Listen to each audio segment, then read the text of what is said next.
പക്ഷെ ഒരു ട്വിസ്റ്റ് ഉണ്ട്. നമ്മളെ ഒരുപാട് പേര് കേട്ട കഥയാണ് നമ്മുടെ ജയറാമുമായിട്ടുള്ള ഒരു ജയറാം സാർ പുറകെ ചുമ്മാ പറയുന്നത്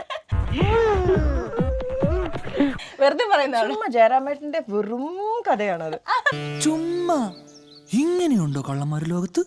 അതായത് ജയറാമേട്ടൻ തമാശക്ക് പറഞ്ഞൊരു കഥയാണ്. അതായത് ഞാൻ കോളേജിൽ പഠിക്കുമ്പോ ജയറാമേട്ടൻ നായകനാണ്. കാര്യങ്ങളൊക്കെ കൈവിട്ട് പോയല്ലോ തിരുവട്ടമാ.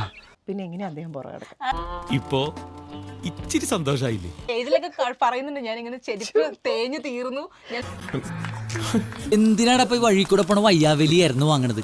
കൊറേ നാള് പുറകെ നടന്നു. ചുമ്മാ പറയുന്നത് തമാശക്ക് വെറുതെ. കല്യാണം കഴിഞ്ഞപ്പോൾ ഭാര്യ എൻ്റെ അടുത്ത് ചോദിച്ചു, കോളേജിൽ പഠിക്കുന്ന കാലത്തോ എപ്പോഴെങ്കിലും മറ്റേതെങ്കിലും കുട്ടികളുമായിട്ട് പ്രേമോ അങ്ങനെ എന്തെങ്കിലും ഉണ്ടായിരുന്നോ? ഞാൻ പറഞ്ഞിട്ടില്ല. അപ്പം നമ്മൾ ഈ ആണുങ്ങൾ ബുദ്ധിയില്ലാത്തവർ ഇതൊക്കെ തുറന്നു പറയും. ഈ കൈ കൊണ്ട് ഇങ്ങനെ തള്ളി തള്ളി. ഞാൻ കോളേജിൽ പഠിക്കുമ്പോൾ ഒരു പിഷാരടി കുട്ടി, അതൊരു ദുരന്ത ലവ് സ്റ്റോറിയാണ്. ലവ് സ്റ്റോറിയാ?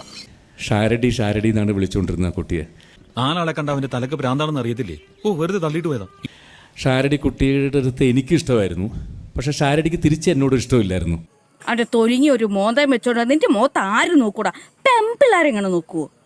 2 വർഷം ഞാൻ ഷാരടിയുടെ പുറകെ നടന്നിട്ടുണ്ട്. പക്ഷെ ഒരു പ്രാവശ്യം പോലും ഈ ഷാരടി കുട്ടി എന്നെ തിരിഞ്ഞു നോക്കില്ല. ഒന്ന് തിരിഞ്ഞു പോലും നോക്കണല്ലോടവൻ. അങ്ങനെ എനിക്ക് ഭയങ്കര ദേഷ്യം വന്നു. നീ ഇങ്ങനെ നിസ്സാര കാര്യത്തിൽ പിണങ്ങിയാലോ? കാരണം എൻ്റെ അടുത്ത് മാത്രം സംസാരിക്കുന്ന പോലും ഇല്ല തിരിഞ്ഞ്. നിങ്ങൾക്ക് എന്താ തലയ്ക്ക് വല്ല അസുഖമുണ്ടോ? എന്താ നിങ്ങളുടെ പ്രശ്നം? കലോത്സവം നടക്കുന്ന വേദിയിൽ ആ ഷാരടി കുട്ടി ഡാൻസ് ചെയ്യുന്നുണ്ട്. ഓഹോ, അപ്പോൾ അങ്ങനെ ഒരു സംഭവം ഉണ്ടായിരുന്നല്ലേ? ഭരതനാട്യത്തിൽ വലിയ ഡാൻസറാണ് ഷാരടി. തള്ളി തള്ളി തള്ളി മലത്താണല്ലോ. അപ്പോൾ ഞാൻ പെട്ടെന്ന് NCCയുടെ കുട്ടികളാണ് സാധാരണ കർട്ടൻ വലിക്കാനായിട്ട് ഇവിടെ ഇരിക്കാറ്. അപ്പോൾ അവരിൽ ഒരാളോട് ചോദിച്ചു, ഇന്ന് കർട്ടൻ ഞാൻ വലിച്ചോട്ടെ? നീ ഒന്ന് പോടാ, നീ പണ്ടേ ഉടായിപ്പാ.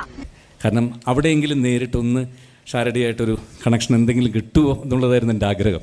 ഓരോരുത്തന്മാർ രാവിലെ പാലും പഞ്ചാരം ചുണ്ടത്ത് വരട്ടിക്കൊണ്ട് ഇറങ്ങിക്കോളും.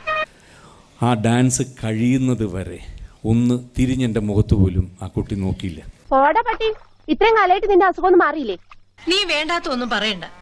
അതിലുള്ള ദേഷ്യവും സങ്കടവും സഹിക്കവയ്യാതെ ഞാൻ മുംബൈ തെരുവുകളിൽ തേരാപ്പാര നടക്കുകയാണ്.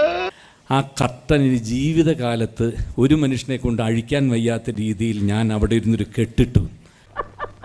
ഇങ്ങനെ പോലെ കെട്ടുകൾ ഉണ്ടാക്കാൻ ഇത്ര വിദഗ്ധം മലപ്പുറം ജില്ലയിൽ വേറെ ഇല്ല. കർട്ടനിടുന്ന ആൾക്കാർ പറഞ്ഞുകൊണ്ടിരിക്കുന്നുണ്ട്. കർട്ടനിടാൻ വേണ്ടി ഷാരടി ഇങ്ങനെ നിൽക്കുക.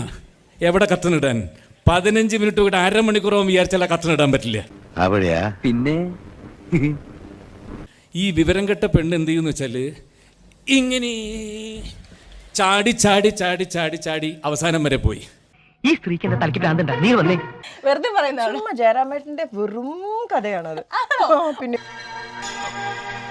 ഇങ്ങനെ കഥ പറഞ്ഞ് ഇഞ്ചിഞ്ചായി കൊല്ലുന്നതിന് പകരം നീ എന്നെ ഒറ്റയടിക്കുന്നു കൊല്ലടാ.